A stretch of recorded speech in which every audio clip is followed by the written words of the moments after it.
A minha pesquisa ela é orientada pelo professor Lélio Luiz de Oliveira, que é da FEA, de Ribeirão Preto. Nós já passamos pelo exame de qualificação e nós estamos caminhando para a defesa, tudo dando certo, no decorrer do segundo semestre de 2022. Eu venho participando desde 2018 de todos os congressos de pós-graduação e apresentando os resultados da pesquisa. Esse é um momento um pouco, não é um pouco estranho da pesquisa, que você está com ela muito avançada, mas ainda tem que tabular e fechar uma série de dados.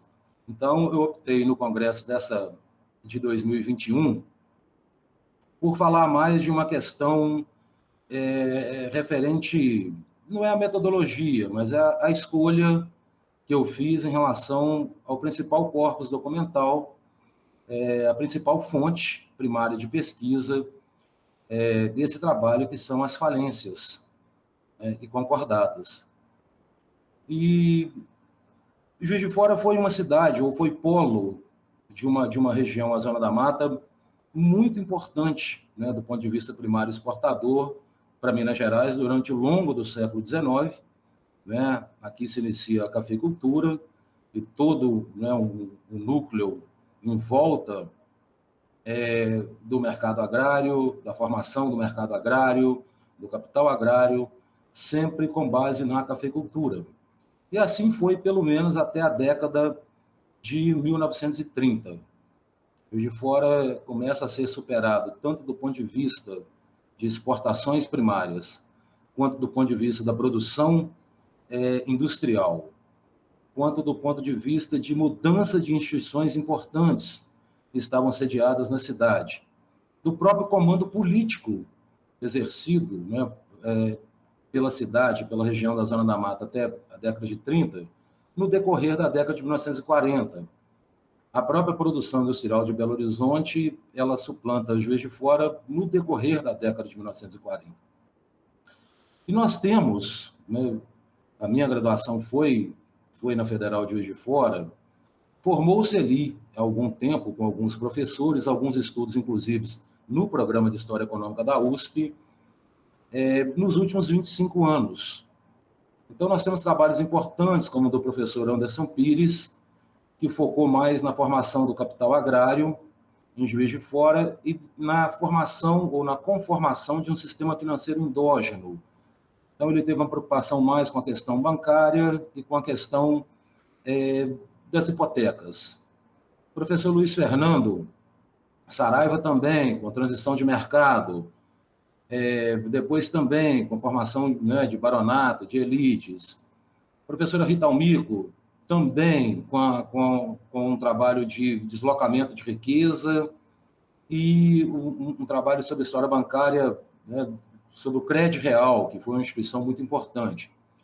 Mas o fato que, se a gente for levar em consideração os fatores elencados, que a gente pode chamar de complexo cafeeiro, colocados lá atrás pelo professor Wilson Cano, no Raízes da Concentração Industrial em São Paulo, de fato, o que Juiz de Fora nunca teve, ou Minas Gerais, foi o porto.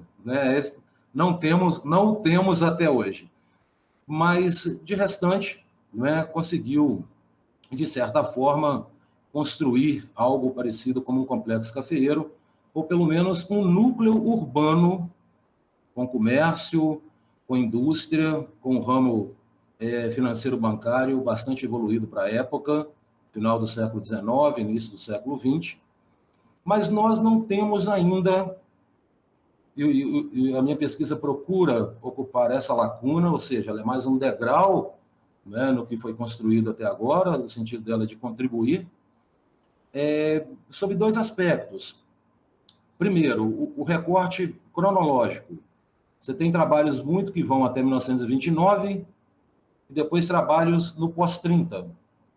Essas duas décadas, 20 e 40, ainda não tinham sido estudadas, para a gente compreender duas décadas diferenciadas, com a crise de 29 ali, no meio da história, mais a ascensão de Getúlio Vargas, Então, eu tomei para mim essa responsabilidade. E a outra coisa é a questão das falências.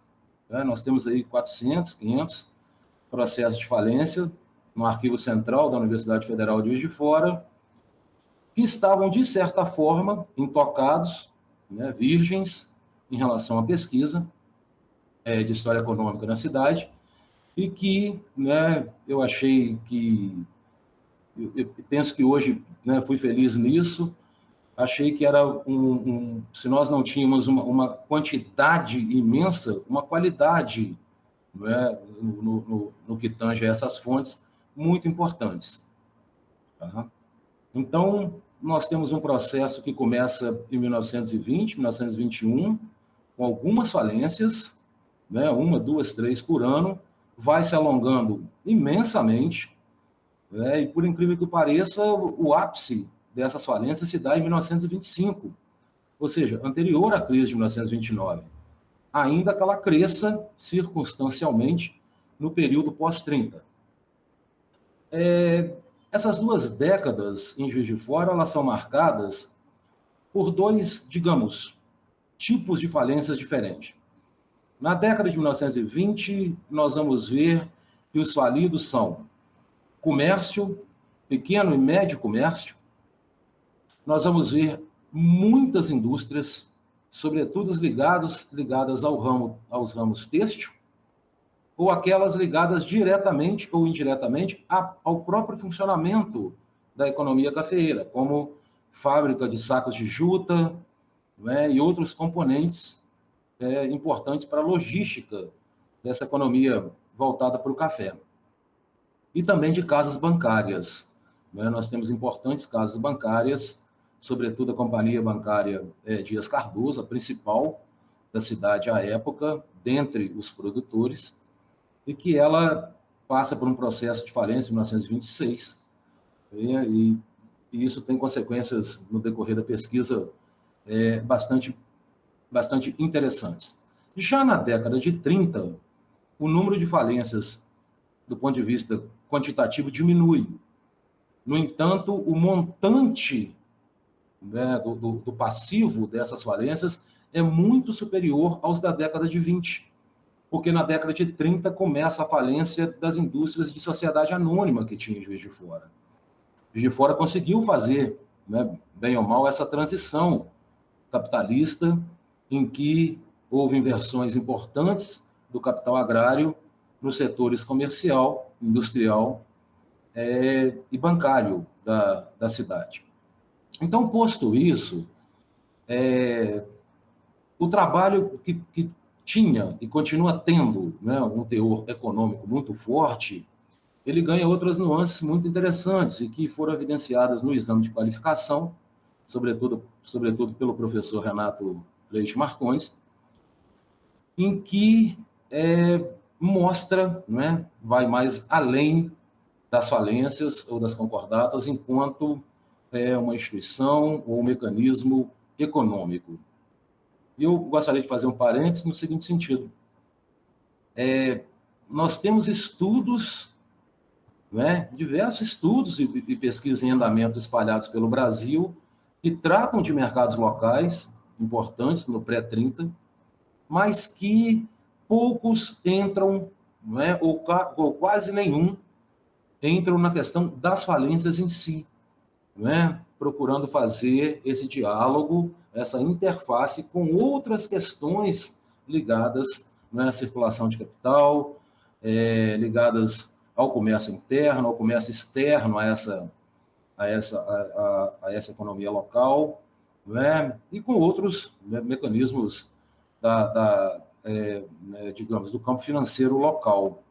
Então, as falências, elas demonstram, né, elas vêm demonstrando não só a questão econômica, mas uma questão política, uma questão de vínculos familiares, vínculos de amizades, feitos e desfeitos, a quantidade de fraudes envolvida, então, a questão jurídica, o número, vamos dizer, né, de falidos, que fogem de Juiz de Fora, né? E aí entra toda uma questão de perseguição. Eu consegui detectar que Juiz de Fora, nos processos de falência, tinham relações comerciais com 21 estados da federação e 7 países diferentes, né? Houve muitas fugas, por exemplo, de comerciantes sírios libaneses de volta para o Líbano, né? Nós temos cartas em árabe que constam ainda dos processos de falência. Então, o trabalho caminhou muito para o aspecto econômico da falência, efetivamente, e o que isso significou no bojo da crise desse mercado local, mas também para aspectos micro, vamos chamar assim, né? Micro aspectos nos processos de falências. As relações de vínculos pessoais, né? Como eu disse anteriormente, né? O que estava envolvido entre as famílias locais, e mais uma série de questões sociais e culturais que permeiam esses processos de falência e dão a eles um sentido mais do que econômico, mas um sentido social e cultural, né, do que eles envolvem. Nicélio, 5 minutos, tá? Ok, professor. Bastante, obrigado. Então, isso é importante. Quando nós procuramos, mesmo na literatura internacional, falências de mercados locais, de produtor, né, agroexportador, na história econômica. Nós achamos pouca coisa, né? Nós temos o professor Luc Marcot, tem um trabalho sobre falências na história econômica, é o caso francês. Um pouco mais recentemente, um livro editado pelo professor, se não me engano, da Universidade da Pensilvânia, Thomas Sefley, em que ele analisa aí, no século XIX, através de vários textos, né, sobretudo França, Alemanha, Espanha, e no século XX também, essa questão econômica, social e cultural envolvida nos processos de falência. E, no mais, aqui para o Brasil, nós ainda temos pouca literatura efetivamente voltada para os mercados locais. E fica difícil fazer uma síntese, não é, sem a construção de outros trabalhos que envolvam, não é, o mesmo tipo de pesquisa, de fontes, para que a gente possa estabelecer, não é, um grupo de trabalho ou algo mais interessante, não é, na formação no estado das artes aí da história econômica. E traz coisas muito interessantes, né? Eu tenho um falido italiano, professor grande, que ele é chamado Felício Tilfo, para terminar. E a epígrafe do meu trabalho, ela foi no exame de qualificação, e eu acho que vai continuar sendo no trabalho. Ele era um médio produtor têxtil, e ele diz assim, quando ele vai justificar a falência: olha, investi errado, fui enganado pelos contadores, pelos guarda-livros, o banco, não é, as taxas mudaram, eu fiquei perdido, fali. Mas estou muito feliz porque fali. Afinal de contas, eu abri o Brahma Bar, e o Brahma Bar durou mais de 80 anos, tornou-se um ponto cultural de Juiz de Fora. Abri o Brahma Bar e fui plantar flores. E agora não quero nem ver indústria têxtil mais à minha frente, vou me dedicar ao que me dá felicidade: flor e cerveja. Então, essa é uma síntese, digamos assim, não é, de tantos outros, da riqueza dos processos de falência, tá? Em termos não apenas dos aspectos qualitativos de uma crise local, mas de aspectos sociais e culturais, além dos jurídicos, envolvido, né, no escopo do que são os processos de falência. Então, em suma, colegas, caro professor Guilherme, seria isso. Obrigado.